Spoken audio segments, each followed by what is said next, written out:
போட்டித் தேர்வர்களே, இன்னும் குரூப் 2 தேர்வுக்கு சில நாட்களே. கடந்த தேர்விலே இந்த நிறுத்தற்குறிகள் பாடத்திலிருந்து 3 வினாக்கள் கேட்கப்பட்டுள்ளது. யூனிட் 3லே தொடர் வகைகள், மரபுத்தமிழுக்கு அடுத்து இறுதியாக உள்ள அலகு நிறுத்தற்குறிகள். எனவே இதை கொஞ்சம் நன்கு கவனித்து கொண்டால் எப்படி வினா வந்தாலும் நாம் பதிலளிப்பதற்கு சரியாக இருக்கும் என்ற நோக்கத்திலே இந்த காணொளி உங்களுக்காக. ஒரு செய்யுள் உரைநடை அதை நம்ம வாசிக்கும்போது அதனுடைய பொருளை உண்மையாக தெளிவாக தெரிஞ்சுக்கிறதுக்கும் அது உணர்ச்சிகளை வெளிப்படுத்தும் முறையை அறிவதற்கும் இந்த நிறுத்தற்குறிகள் முக்கியமானதாக இருக்கிறது. அவை பார்த்தோம் அப்படின்னாக்கா காற்புள்ளி, அரைப்புள்ளி, முக்கால் புள்ளி, முற்றுப்புள்ளி, வினாக்குறி, வியப்புக்குறி, ஒற்றை மேற்கோள் குறி, இரட்டை மேற்கோள் குறி அப்படிங்கிற ஒரு 8 வகையாக நம்ம அதை சொல்லலாம். இப்போ முதல்ல நம்ம காற்புள்ளி கோலன் அப்படிங்கிறத நம்ம பார்ப்போம். இதிலேருந்து நம்ம வினாக்கள் இது எந்த இடத்துல போடுறோம், எங்கே பயன்படுத்துகிறோம் அப்படிங்கிறத வச்சு தான் வினாக்கள் நமக்கு கேட்டிருக்கிறாங்க. அது வரைக்கும் பல பொருள்களை தொடர்ந்து சொல்லும்போது ஒவ்வொன்றின் பின்னம் காற்புள்ளி இடுதல் வேண்டும். அதாவது கடைசி சொல்லுக்கு பின் காற்புள்ளி தேவையில்லைங்கிறத சொல்லியிருக்காங்க. அதாவது மா, பலா, வாழை முக்கணிகள் அப்படின்னு சொல்லும்போது மா, கமா, பலா, கமா இந்த காற்புள்ளி அந்த 2 இடத்துலையும் வரும். வாழைக்கிட்ட வராது அப்படிங்கிறத நம்ம பார்க்குறோம். காற்புள்ளி அந்த வகையில் ஒன்று வரும். அடுத்ததாக பார்த்தோம்னா பொருள்களை எண்ணும் இடங்களில் அங்கும் வரும். அதாவது 5 பொருள் அப்படின்னு சொல்கிறோம். குறிஞ்சி, முல்லை, மருதம், நெய்தல், பாலை, 5 திணைகள் அப்படின்னு சொல்லும் போதும் ஒவ்வொரு குறிஞ்சி அதுக்கு பக்கத்தில் முல்லை, மருதம் அப்படி ஒன்றும் பக்கத்துலேயும் இந்த காற்புள்ளி வரும் அப்படிங்கிறது இருக்கும். அதே போல் கடிதத்தில் விழி வந்ததுன்னா அங்கே காற்புள்ளி வரும். அன்புள்ள நண்பா அங்கே அந்த கமா போடுவோம். இன்னொரு முக்கியமான தகவலை நம்ம இதில் சொல்லியிருக்கோம். வினையெச்சங்களுக்கு பின் காற்புள்ளி வருங்கிறது சொல்லியிருக்கோம். இங்கே அந்த சென்டென்ஸை பாருங்கள். பொழிலன் தோட்டத்திற்கு சென்று வாழை இலை பறித்து வந்தான். அப்போ சென்று அப்படிங்கிறது அங்கே வினையெச்சம். அந்த வாக்கியத்தில் வினையெச்சத்துக்கு பக்கத்தில் நம்ம காற்புள்ளி இடணுங்கிறத நம்ம அதை தெரிஞ்சுக்கணும். அதே போல் மேற்கோள் குறிகளுக்கு வந்துச்சுன்னா அதுக்கு முன்னாடி காற்புள்ளி வருவோங்கிறதையும் நம்ம பார்த்துக்கணும். குழந்தை நிலவை பார்த்து அந்த காற்புள்ளி கமா, நிலா ஓடிவா அது மேற்கோள் குறியில் வருது. அப்போ அந்த மேற்கோள் குறிக்கு முன்னாடி வரக்கூடிய அந்த வார்த்தைக்கு அடுத்து அந்த கம்மா வரணுங்கிறதையும் நம்ம தெரிஞ்சுக்கணும். அப்புறம் முகவரி நம்ம எல்லோரும் தெரிஞ்ச விஷயங்கள் தான். அது முகவரி எழுதும்போது எல்லாத்துக்குமே கம்மா போட்டுட்டு கடைசி ஊருக்கு மட்டும் முற்றுப்புள்ளி வைப்போம். அந்த வகையில் காற்புள்ளி எந்த அளவுக்கு நமக்கு பயன்படுதுங்கிறது, எங்கெங்கே இடணும் அப்படிங்கிறத விரிவாக நம்ம சரியாக தெரிஞ்சுக்கணும். அடுத்ததாக பார்த்தோம்னா அரைப்புள்ளி. இதுதான் போன தேர்வில் வினாவாக வந்திருக்கு. ஓர் எழுவாய் பல பயனிகளை வினைமுற்றுகளை கொண்டு முடியும் போது ஒவ்வொரு பயனாளிக்கு பின்னரும் அரைப்புள்ளி இடுதல் வேண்டும் அப்படிங்கிற ஒரு கூற்று இருக்குது. எப்படி பயன்படுத்துங்க இது பாருங்கள். சிந்தனை செல்வன் நன்றாக படித்தான். சிந்தனை செல்வான்கிறது எழுவாய். நன்றாக படித்தான் அங்கே அரைப்புள்ளி கொடுக்குறோம். முதல் மதிப்பெண் பெற்றான் அங்கே ஒரு அரைப்புள்ளி. பரிசு கிடைத்தது அது வினை முடியுது வினை அங்கே முற்றுப்புள்ளி. அந்த மாதிரி ஒரு எழுவாய் அதோட 2 பயனிலை வருது. நன்றாக படித்தான், முதல் மதிப்பெண் பெற்றான். அப்போ 2 தொடர்ந்து வரும்போது ஒன்றுக்கு அடுத்தும் நாம் அரைப்புள்ளி இடணும் அப்படிங்கிறத நினைவில் வச்சுக்கணும். அதே போல் ஒரே எழுவாயில் பல வாக்கியங்கள் தொடரும். இதை சார்ந்து தான் இதுவும். கரிகாலன் கங்கை வரை படையெடுத்து சென்றான். அப்போ கங்கை வரை படையெடுத்து சென்றான் அப்படிங்கிற இந்த வாக்கியத்துக்கு அடுத்து நாம் காற்புள்ளி இடுறோம் அப்படிங்கிறத பார்த்துக்கணும்.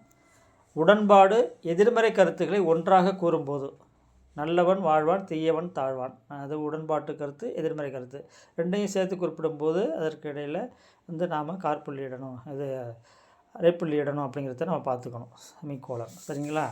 இப்போ அரைப்புள்ளி எங்கே வருதுங்கிறத நம்ம பார்த்துக்கிறோம். அடுத்தது முக்காற்புள்ளி. சிறு தலைப்பு, நூற்பகுதியோட எண்ணு, பெரும் கூட்டுத்தொடர் இந்த மாதிரி வரும்போது அங்கே நம்ம முக்காற்புள்ளி இடணும் அப்படிங்கிறத பார்க்குறோம். சார்பு எழுத்து அந்த முக்காற்புள்ளி போட்டால் அது சார்பு எழுத்து என்னென்ன அப்படிங்கிறத நம்ம அங்கிட்டு குறிப்பிட்றதா அர்த்தம். அதே போல் 10 பாட்டு அடுத்தது நம்ம அங்கே முக்காற்புள்ளி இட்டோம்னா அதுக்கு அடுத்து 10 பாட்டில் என்னென்ன இருக்குது அப்படிங்கிறத நம்ம குறிப்பிட்றதா அர்த்தம். அதே போல் தான் 8 தொகையும். அடுத்து இப்போ தொல்காப்பியத்தில் 2வது இயலில் 246வது பாடல் அப்படின்னு சொல்லும்போது 2 அந்த முக்காற்புள்ளி 246 முற்றுப்புள்ளி அப்படிங்கிறது வரும். இந்த இடத்துல எல்லாம் நம்ம முக்காற்புள்ளி இடுறோம். சிறு தலைப்பான தொகை சொல்லை விரித்து கூறும் இடத்தில் அங்கே வந்து இந்த முக்காற்பள்ளியை பயன்படுத்துவோம். இப்போ முத்தமிழ் அப்படின்னா அங்கே முக்காற்பள்ளியை விட்டு அந்த முத்தமிழ்ங்கிறது என்னென்ன இயல் இசை நாடகம் அப்படின்னு அடுத்து நம்ம குறிப்பிடுறோம். அதில் வந்து நமக்கு இயல் இசை நாடகம் அங்கே வரும்போது அதில் காற்பள்ளி வரும். அடுத்தது பாருங்கள், ஒருவர் அல்லது நூல் கூறும் கூற்றை விளக்குமிடத்து. இதுதான் போன தேர்வில் வினாவாக வந்துருச்சு. இது அதுதான் கேட்டிருந்தாங்க. ஒருவர் அல்லது நூல் கூறும் கூற்றை விளக்குமிடத்து அங்கே என்ன வரும்னா முக்காற்பள்ளி தான் வரும். ஒரு நூல் கூறும் கருத்து அப்படிங்கிறது ஒரு நாலடியார், அதில் என்ன சொல்லிருக்கு, அதில் திருக்குறள் அப்படின்னு போட்டு அறம்பொருள் இன்பம் அப்படின்னு அது கருத்து கூறுது அப்படிங்கிறத அந்த திருக்குறளுக்கு அடுத்து நம்ம வந்து அதை இந்த முக்காற்பள்ளி இடணும் அப்படிங்கிறது தான் இங்கே சொல்லணும். இதுதான் நமக்கு கடந்த முறை வினாவாக வந்திருந்தது. முற்றுப்புள்ளி இது எல்லாருக்கும் எளிமையாக தெரிந்த செய்தி தான். ஒரு தொடர் முற்று பெறும்போது ஒரு சொற்றொடர் இறுதியில் வந்து நம்ம வந்து முற்றுப்புள்ளி இடணும். கண்ணன் பள்ளிக்கு சென்றான், முற்றுப்புள்ளி. கல்வியே மனிதனின் வாழ்வை உயர்த்தும், முற்றுப்புள்ளி. ஒரு செயல் முடிந்தது, முற்றுப்புள்ளி அப்படிங்கிறத நம்ம ஞாபகத்தில் வச்சுக்கணும். சொற்குறுக்கம் அதுமாதிரி திருவிகா, மாவட்ட கல்வி அலுவலர் மாக்கா, ஊராட்சி ஒன்றிய நடுநிலைப்பள்ளி, இந்தமாதிரி சொற்குறுக்கம் அதை குறுக்கி எழுதுனோம்னா அங்கே வந்து இந்த முற்றுப்புள்ளி இடையிடையே வரும். அது கடைசியில் எல்லாமே அந்த நடுவுலையும் வருங்கிறத தெரிஞ்சுக்கணும். அதே போல் பெயருடைய தலைப்பெழுத்து நமக்கு இனிஷியல் அப்படின்னு சொல்லுவோம். தலைப்பெழுத்து போட்டோம்னா அடுத்து வந்து அங்கே முற்றுப்புள்ளி வரும். இதே போல் வினாக்குறி, வியப்புக்குறி ரெண்டுமே நம்ம வந்து தொடர் வகையில் படித்திருக்கிறோம். ஒரு வினாவாக அமையும் போது ஒரு அங்கே வந்து வினாக்குறி போடணும். ஒரு கேள்வியாக கேட்கும்போது ஒரு நம்மளுடைய வந்து மகிழ்ச்சி, வியப்பு, அச்சம் இந்த மாதிரி நம்மளுடைய உணர்ச்சியை வெளிப்படுத்தும் போது அந்த இடங்களில் வந்து உணர்ச்சிக்குறியை பயன்படுத்தணும் அப்படிங்கிறத நம்ம தெரிஞ்சிருப்போம். எண்ணே இப்பூவின் மனம், தமிழின் இனிமைதான் எண்ணே, அங்கே ஒரு வியப்புக்குறி. பாம்பு அச்சம், அந்தோ இயற்கை அழிகிறதே அவலம். இந்த மாதிரி உணர்ச்சிகளை வெளிப்படுத்தும் இடத்துல உணர்ச்சிகளை விடுவோம். குறிகள் அடுத்து இப்போ பார்த்தோம்னா ஒற்றை மேற்கோர் குறி. இதை கொஞ்சம் பார்த்துக்கணும். ஓர் எழுத்தையோ சொல்லையோ சொற்றொடையோ தனியே குறிக்கும் இடத்திலும் ஒரு வாக்கியத்தில் இதை வந்து நம்ம முக்கியப்படுத்தி சொல்லணும், தனித்து சொல்லணும் அப்படின்னு நினைக்கும்போது அங்கே வந்து நாம் வந்து இந்த ஒற்றைக்குறியை பயன்படுத்தணும். அதே போல் ஒரு நூலினுடைய பெயர், பழமொழி இவெல்லாம் வரும்போது இந்த ஒற்றை மேற்கோள் குறியை பயன்படுத்தணும். எழில் என்றால் அழகு என்பது பொருள். இது ஒரு வாக்கியம். இதில் இந்த எழில் அப்படிங்கிறத நம்ம வந்து முக்கியத்துவம் கொடுத்து சொல்லணும். அங்கே ஒரு ஒற்றை மேற்கோள். அப்போ எழிலுக்கு என்ன பொருள்னா அழகு, அங்கே ஒரு ஒற்றை மேற்கோள். இதில் வந்து நான் இந்த மாதிரி பயன்படுத்தலாம். அதே போல் பாருங்கள், ஒரு நூலை சொல்லும்போது பாரதியாரின் பாஞ்சாலி சபதம், அந்த இதில் வந்து ஒற்றை மேற்கோளை கொடுக்குறோம். மிக சிறந்த படைப்பு அப்படின்னு சொல்கிறோம். சுத்தம் சோறுபடும் என்பது பழமொழி, அந்த பழமொழியை குறிக்கும்போது ஒற்றை மேற்கோள் குறி போடுறோம். நல்ல என்பது குறிப்பு பெயரெச்சம், அந்த பண்பை குறிக்கும்போது அங்கே அதாவது ஒரு வார்த்தைக்கு முக்கியத்துவம் சிறப்பு கொடுக்கணும்னா அங்கே வந்து ஒற்றை மேற்கூறியை நாம் பயன்படுத்தலாம். அதே போல் இரட்டை மேற்கூறியில் இன்னொரு கூற்றை உள்ளுக்குள்ளே சொல்லணும் அப்படின்னாலும் அந்த இரட்டை மேற்கூறிக்கு உள்ளுக்குள்ளே வரக்கூடியது ஒரு சிறப்பு கூற்றுக்கு அங்கே ஒற்றை மேற்கூறு கூறி இடணும். இப்போ பாருங்கள், கூட்டத்தின் தலைவர் அறிஞர் அண்ணா அவர்கள் இப்போது தலைப்பில்லை என்னும் தலைப்பில் பேசுவார் என்று அறிவித்தார். இப்போ தலைவர் சொல்கிற முழு வாக்கியத்தையும் இரட்டை மேற்கோள்களில் கொடுக்குறோம். அதில் அந்த அண்ணா வந்து எந்த தலைப்பில் பேசுகிறாரு அப்படின்னா தலைப்பில்லை அப்படிங்கிற ஒரு தலைப்பு, அதை வந்து சுட்டு காமிக்கணும். அப்படிங்கும்போது அங்கே ஒற்றை மேற்கோழியை நம்ம விடணும். இப்போ நம்ம ஒரு வண்ணத்தில் குறிச்சிருக்கிறோம், இல்லை தடித்த எழுத்தில் அடிக்கோடு போட்டிருக்கோம் அப்படின்னா அங்கே வந்து ஒற்றை மேற்கோள் குறி இடணுங்கிறது தேவையில்லைங்கிறதையும் நம்ம தெரிஞ்சுக்கணும். அடுத்தது இரட்டை மேற்கோள் குறி. ஒருவர் கூறியதனை இது வந்து நேர்கூற்று அயக்கூற்றில் தான் கண்டிப்பாக இடம்பெறும்.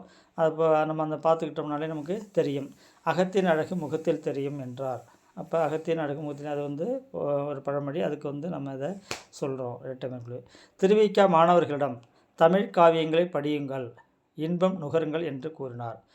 திருவிக்கா மாணவர்களை என்ன சொன்னார், அவருடைய கூற்று அப்படிங்கும்போது அதை நேர்கூற்று அது. அப்போ வரும்போது அங்கே இரட்டை மேற்கோள் குறி.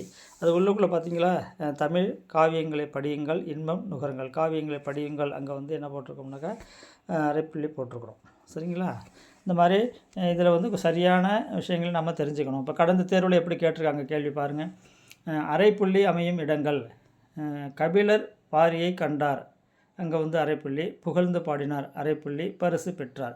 இது நாம் பார்த்துருக்கோம். ஒரு எழுவாயை அடுத்து வரக்கூடிய பயனிலைகள் வினைமுற்று தொடர்ந்து வரும்போது அங்கே அரைப்புள்ளி இடணும் அப்படிங்கிறது நம்ம மேலே நம்ம பார்த்தோம். அது கூற்று அப்படிங்கிறது சரிதான். அப்போ அடுத்து கபிலர் என்ற ஓர் எழுவாய் பல பயனாளிகளை கொண்டு முடிந்துள்ளன. இது அதை நம்ம சொன்ன கருத்து தான். அப்போ கூற்று சரி, காரணம் சரிங்கிறத நம்ம இதில் விடையாக தேர்ந்தெடுக்கலாம்.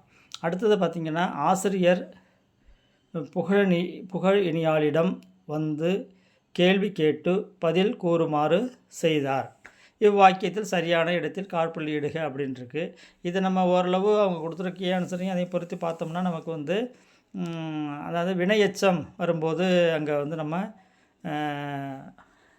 காற்புள்ளி இடணும்னு சொல்லியிருந்தோம். அந்த வகையில் பார்த்தோம்னா ஆசிரியர் புகழனியாளிடம் வந்து அங்கே ஒரு காற்புள்ளி, கேள்வி கேட்டு பதில் கூறுமாறு செய்தார் அப்படிங்கிறது தான் இது சரியான விடையாக இருக்குது.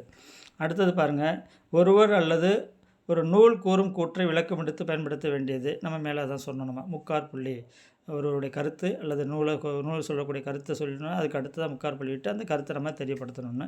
இந்த வகையில் தான் நமக்கு வந்து வினாக்கள் வந்து கேட்கப்படும்.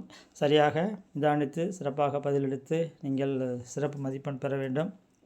நம்மளுடைய காணொளி வந்து நிச்சயமாக உங்களுக்கு பயனுள்ளதாக இருக்கும். ஒரு விருப்ப குறியிடுங்க, கமெண்ட் பண்ணுங்கள், உங்களுடைய நண்பருக்கு ஷேர் பண்ணுங்கள். வாழ்த்துக்கள்.